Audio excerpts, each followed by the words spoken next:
Okay, so let's get into the warm up. I start on the treadmill and I'm gonna put the speed here that I go on when I first start. It is very, very low speed, and then I eventually bump myself up. The reason that you want to do this, like, you don't want to come in, for example, and then go right up to 5.0 speed, 5 incline, and you're only at 2 minutes. The reason that you want to take your time with this and space it out is because your body needs time to adapt to the oxygen level that you need. I promise you, your workout is going to go so much smoother, and you're going to have so much more energy, and you won't, feel lightheaded. You won't get cramps. You won't get nauseous or any of that headaches, any of that stuff that might tend to happen when you're really, really, really challenging yourself. The warm up is crucial. So, this is like the recipe I follow every single time. I basically incrementally increase the speed and the incline all the way up to the end until about a jog or a running pace for the last 2 minutes.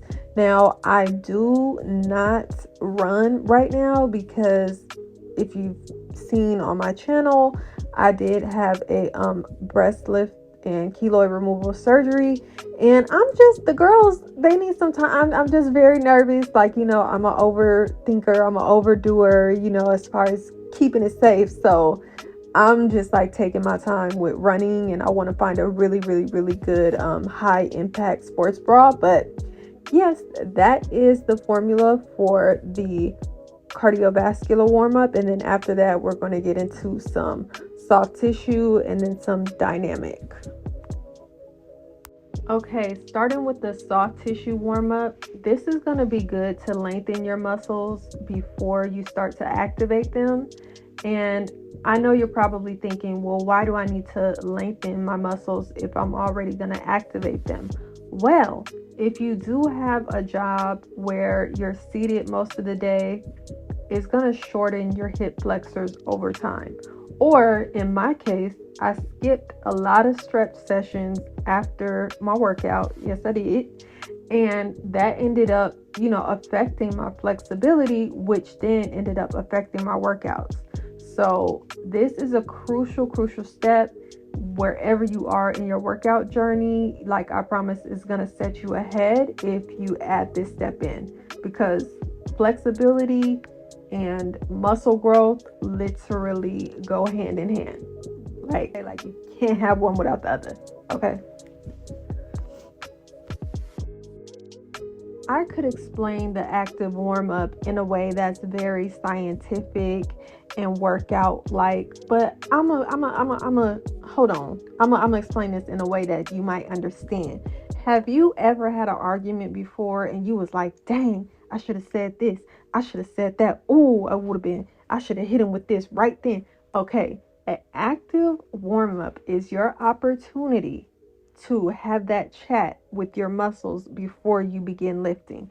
So if you don't have any weight and you're just practicing the motion, it's a way for you to call on those muscles in your head very easily. Like, if you just zone in, close your eyes, focus, focus, focus as hard as you can on the muscles that you want to activate during an active warm up.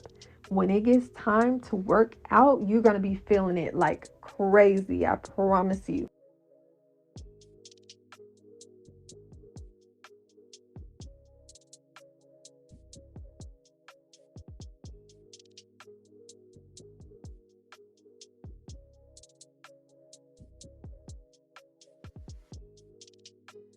Okay, moving into the first exercise, what you see me putting on right now is my own custom contraption that I have created. It is basically a ankle weight that can go up to any weight, and you get a weight that you desire. This is 17.5 pounds, and you attach it to the dumbbell and you can attach it to your ankle. I'll talk about like the benefits of that in another video, but this is the first exercise that I'm doing with it.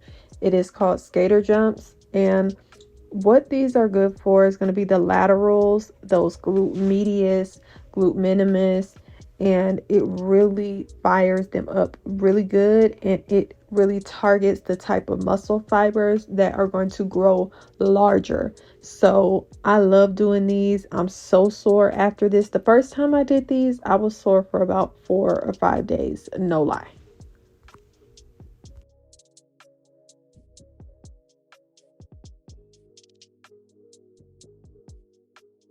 Next is going to be the hack squat machine.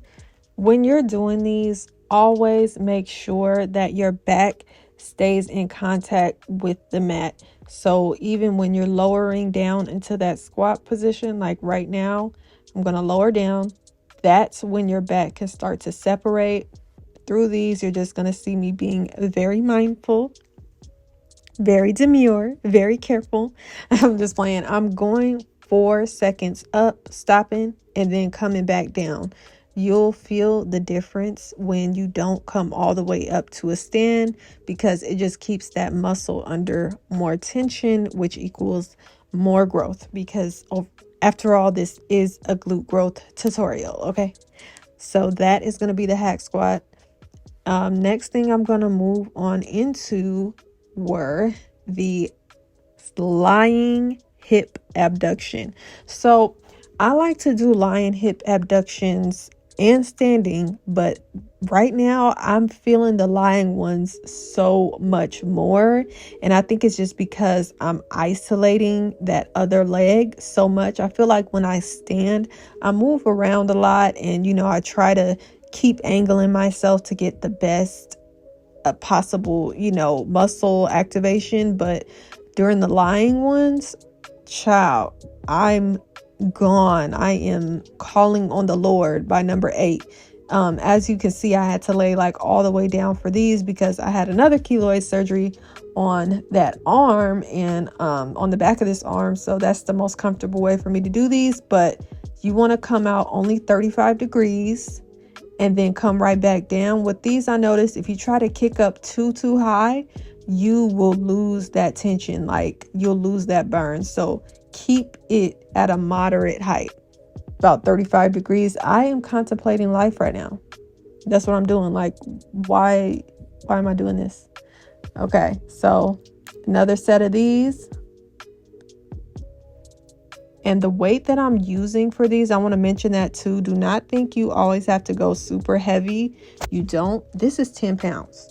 And that's because it's lying versus standing. So the gravity is different and the vector load is different.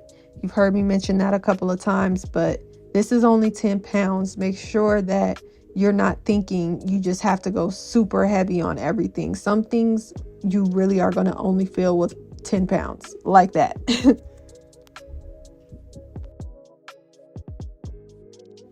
Okay, and last but certainly not least, we have donkey kicks.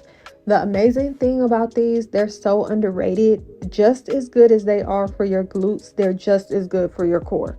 Promise you, it's like doing abs and glutes literally in one exercise. So with these, to make them the most effective, you need to be taking your time and going through that kicking motion up very slowly. Another thing that you want to watch that I noticed is that back knee. I see some girls tend to extend it out to where now you have like you're extending the leg out so it's straight when you kick back. Don't do that. Keep the leg in that 90-degree position and then just try to kick up towards the ceiling slowly. You're going to feel it so much more in your glutes that way. I promise. I'm doing 15 pounds right now per leg, and 4 days after this workout, I still felt like I had knives in my butt. Like, this has been crucial for growing my glutes, and this is what I did in the beginning of my workout journey. So I'm like, let me bring some of this back and see what it's hitting on. So it's definitely been getting the job done. And then we have my least favorite part, which you think would be the favorite part because you're done, but no, I'd be ready to get up out of there. It's the stretches. One thing I will say about stretching is always make sure that you are completely still for the first 30 seconds, or else the stretch starts completely over in your muscle. Yes. So always remember that tip and you'll be stretching efficiently. But that wraps up this workout. I hope that this helped you, and I will see you in the next video. Bye.